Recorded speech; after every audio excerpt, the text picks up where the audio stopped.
Hello and welcome to the Through the Pain podcast. This is a place for chronic pain and chronic illness warriors to dare, dance, and dream through the pain.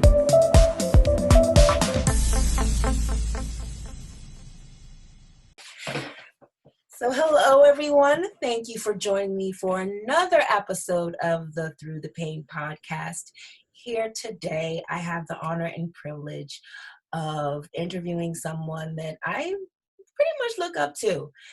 She is the Patient Leader Network Associate Director of WeGo Health, and I want you to welcome the lovely Kristen Long. Thank you so much for having me, Dima. I am so excited to be here. It's an honor to be on the show, and I'm really excited about today's conversation. Thank you. So for those of you who don't know, I am a WeGo Health patient leader and advocate, and I've been promoting WeGo Health pretty much from the inception. I've been down for a long time. Yeah, one of our original patient leaders, no doubt. I love you guys, but for our listeners who don't know anything about WeGo Health, could you please familiarize my audience with WeGo Health? Of course.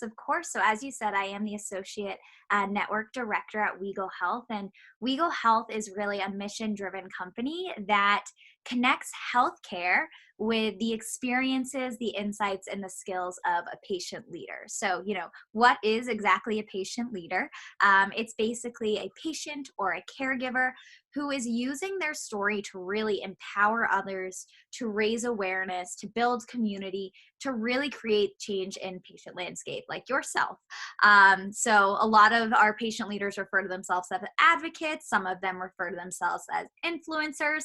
But, really they are the individuals that are doing just that. They're leading the charge for change, and that's exactly why we call them patient leaders. So it's our belief that if we really want to change healthcare, if we really want it to be the landscape that we all dream of, the only way we can do that is if we work with these individuals, if we work with patients and get their voice at the table. So we connect patients with virtually across all condition areas, all platforms, with pharmaceutical companies, life science companies, agencies, startups, really all types of organizations across the healthcare spectrum that are really interested in bringing that patient perspective to the table. Awesome. So why do you think it's important to have the patient perspective be brought to the table? I love this question. I think if you look at any other industry, right, there's always a feedback loop, and you always ask the user, and based off what the user's feedback is, you make iterations to that product or service. And somehow that got skipped in healthcare, right? We don't always involve the patient. And so WeGo Health kind of raised a flag to this and said, if we really want a system that works for patients and works for individuals, that are doctors and healthcare systems and whatnot, we need to involve all the stakeholders, and a patient is just that. And from time and time again, the experiences we have with patients and clients, they raise so many flags that, companies might not have thought of. Small things like, how many times have you seen something gone out and, you realize that patients can't actually see that color in that community, or, they need text bigger in some cases, or those sort of things. It's just things that I don't think, unless you are the patient, you are not the expert and you don't have that experience. So really bringing that to the forefront, honestly. Well, you raised a good point, and you spoke about patient leaders being stakeholders, especially in our own healthcare. Why do you think we're not seen as stakeholders? Oh, that's a good question. I wish I had an answer to that one. It'd make this a bit easier, right? I think for a long time that when you think of healthcare as a whole, it's very easy to see patients as statistics or numbers, or it's a big business. But in reality, these are real individuals, and the products and services that healthcare makes is impacting them on a very real level. And so to really transition the thinking of the industry of, we can build a product and service and help them versus we can together build a product and service, I think is kind of the biggest challenge. And slowly, I think companies are starting to understand that more and see the importance, but it's definitely been, an education point from our point of view. So I want to make a little transition here and talk about the WeGo Health platform. You guys have expanded upon the platform within like a year and some change now. I absolutely love it. Could you talk about a little bit? Yeah, this is my excitement. This is where I'm passionate about. For a long time, the company was really focusing on and getting patient leaders these paid opportunities, because that's the thing. We don't just want them at the table; we want them paid at the table. Because if you're a doctor, you get paid for your insights. If you're a patient, you are the expert. You deserve to get compensated. Okay. So, the history of our company is really providing these compensated opportunities for patient leaders, but we wanted to do something more than that. We really wanted to empower them on all fronts so that they could really start to become visible and get their voice heard, whether it was through us or through other organizations. So, as you said, 2018, 2019, we've really started digging deep in research, and we actually collaborated with over 1,000 patient leaders to just identify, the gaps and the biggest challenges of patient leaders. And what our research revealed was there were three major gaps. They needed a way to connect with other patients that were just as passionate as them. They wanted a way to learn new skills and develop new skills that could really help them as advocates. And they really, again, wanted access to those paid opportunities where they could actually collaborate with healthcare companies who are valuing their experience. So we took that research, and over a year, we kind of put together the WeGo Health platform, which is now a one-stop shop for all of those challenges. And it's for existing patient leaders who have already established their journey, but, might be looking for new ideas. And it's also for someone just starting their journey that, has no idea where to start, but they know they want to share. So the platform offers, discussion forums, and a public patient leader directory where individuals can search and connect, brainstorm, share ideas. I mean, we're all advocating for different communities, perhaps, but we all can share our lessons and really learn from each other's campaigns to see what was happening. So that's kind of the first gap that we were filling in. And then something that we did roll out was expert-led courses. So these courses are specifically designed for patient leaders to really improve and enhance those essential advocacy skills. So everything from FTC guidelines for patient leaders to how to build a community through social media, to how to tell your story effectively and get it out into the press. So those were all courses that we created, hoping that, we could start to really provide them the development skills that they wanted. And then lastly, of course, as I said, we do host all of our paid opportunities there. So all our members get access to any opportunities where healthcare companies are really seeking to tap into their insights and expertise. Awesome. And I do want to also talk about the awards. The awards, WeGo yes. Health Awards has been going on. How long has it been since? This is going to be like the ninth cycle of it. There was a time where it paused for 2 years. But yeah, it's the ninth cycle. It's actually going to be really exciting this year. We are actually revamping the entire user experience so that it is a better experience for everyone involved, a better UX, just growing the program. So I guess backtrack before I get excited, kind of where this all started is we were working with so many phenomenal patient leaders, and we understood the work they were doing was great. The clients we were working with understood the work they were doing was great, but we were like, how do we get these people recognized more? Like the whole world needs to know about these people. So we created the WeGo Health Awards, just trying to, elevate their story more, get their mission out there, and really recognize the work they were doing. Because I'm sure, you can attest to this, that not every patient leader is getting paid for all the time and effort they put in. They're most of the time not for running the support groups, they're running support groups, whether they're running Instagram feeds. All of that takes time, all of it takes effort, and most of the time they're doing it out of passion. So is always admirable to me. But that's kind of the root of the program, is to really recognize it. So we kind of 3 phases of the awards. They start usually every year in May. This year will be mid-May, and we open up with nominations, and anyone is welcome to nominate a patient leader. We have 15 award categories. So everything from best in show blog to best in show Twitter to advocating for another, because patient leaders aren't always patients themselves. Sometimes they're caregivers.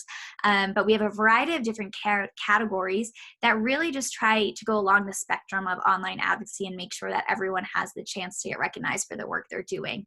And then we give, the community the chance to endorse them. It kind of gives a People's Choice Awards feeling, but the ability to really show support for that patient leader for their work they're doing. And from there, we have judging where we go through all of the nominations. So last year we had close to 7,000 nominations. So clearly a lot of nominations. Our judges worked really hard in getting through those. And the first 2 rounds of judging are done from community members, fellow patient leaders. So again, bringing in that community People's Choice aspect. And then once we get down to our 5 finalists for each category, we have industry professionals, experts, a lot of clients within healthcare jumping in and really getting involved with the program and selecting a winner based off that.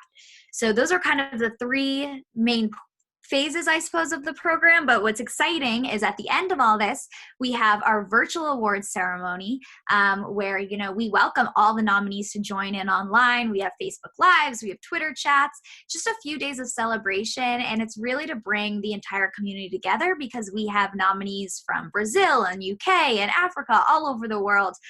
So it gives us a chance to come together as a community and not only recognize the work that, the finalists are doing, but really just bring together the community as a whole and rally everyone up, remind them, what we're doing matters and what they're saying matters.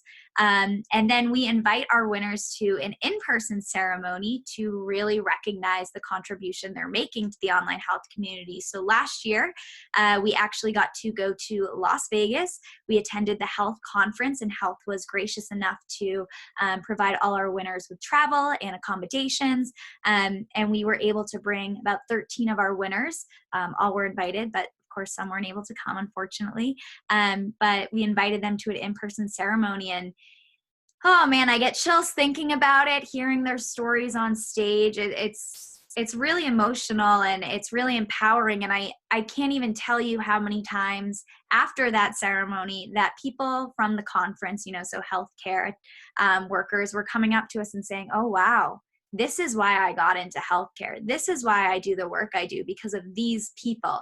And I forgot about it. It was just such a reminder that these real stories are why we do what we do in healthcare. And I think that's kind of the root of the WeGo Health Awards, is to really bring that human aspect to the industry and remind them there are some powerful stories out there that people are willing to share if we just want to listen. And I do get nominated like every year. Well, you're awesome every year. Yeah, no kidding. The thing is, what I love about WeGo Health Awards is I'm able to see everyone come together. And I didn't know, I'm so ignorant to the fact that there's so many people that are like me and are going through something like me. But we don't have to have the same illness. We don't have to go through exactly the same thing, but we have the same fight. And we're in this together. So every year I look forward to see all the nominations, and I look forward to seeing what people are doing, not only here in the United States, but as you said before, in Africa, and in Australia. I was excited to see all the work that was done there. And I think that's why I appreciate WeGo Health so much, because I feel like I'm a part of a community. Yeah, I mean, I definitely think we hear an echo of that a lot throughout our community. I think it's very easy. I personally am in the mental health space. It's very easy to go head down and focus in your community. But in reality, like whatever our diagnosis is, we are all facing the same challenges. And as individuals who support communities, we need support too. And we need to be able to collaborate and brainstorm and share ideas. And I think WeGo Health Awards is a way that really starts to break those silos down and show you there are thousands and thousands and thousands of people out there sharing their story. And there's so much inspiration and so much value that you can really learn from each other. Yeah. So my last question for you is, what would you say to a patient right now who is transitioning and wants to be a patient leader, but is having a hard time Yeah. Because of their illness, and they see themselves as a patient and they don't really want to take that next step into a patient leader. Yeah. I mean, again, as someone from the mental health space, personally, I always say your mental health is priority number one. And I will never lie to anyone when I say being a patient leader is a tough job. I don't know how you guys all do it, but you tend to give and you give, and sometimes it's hard to pull back and make sure that you have enough. But as long as you can make sure that your mental health and you feel okay, you're meeting your needs, that it's scary to share your story and it's scary to come out there, but vulnerability, I say, always brings connection. And as scary as it is to hit publish or do that first post, you're going to post it and someone is going to get impacted. And whether it's one person or 100, they feel not alone anymore. And that's simply because of the work that you were sharing. And I think the value in the community that we have at WeGo Health is you don't have to do it alone. You have about thousands and thousands of individuals to support you, to empower you, whether you want to share that post or ask an idea. I mean, there is a community behind you to support you as you start to transition into this patient leader role. I think that it is a scary first step, but most people who do it, I've been told that it's like the best step they ever took because it opens the doors to a whole new community of people that, you know, they get support from, but also that they can support and create that conversation that needs to happen generally in their community. Awesome. Well, thank you, Kristen, for joining me. I really appreciate you. For any listener who is interested in taking that next step from patient to patient leader, please log on to WeGo Health's website. It's wegohealth.com. I will also leave that information in the podcast show notes. And once again, thank you, Kristen. Do you have anything else to say or anything in closing? Just a huge thank you for taking the time. I'm so glad we got to chat. And as you said, I mean, if anyone is willing to share their story or thinking about it, odds are you should get out there. And of course, there is a community of open arms at WeGo Health, and we're ready to support and empower you in any way that you need. Thanks again. All right. Thanks. For tools, merchandise, and additional information, log on to our website, www.throughthepain.org. This has been a Public Praise Media production.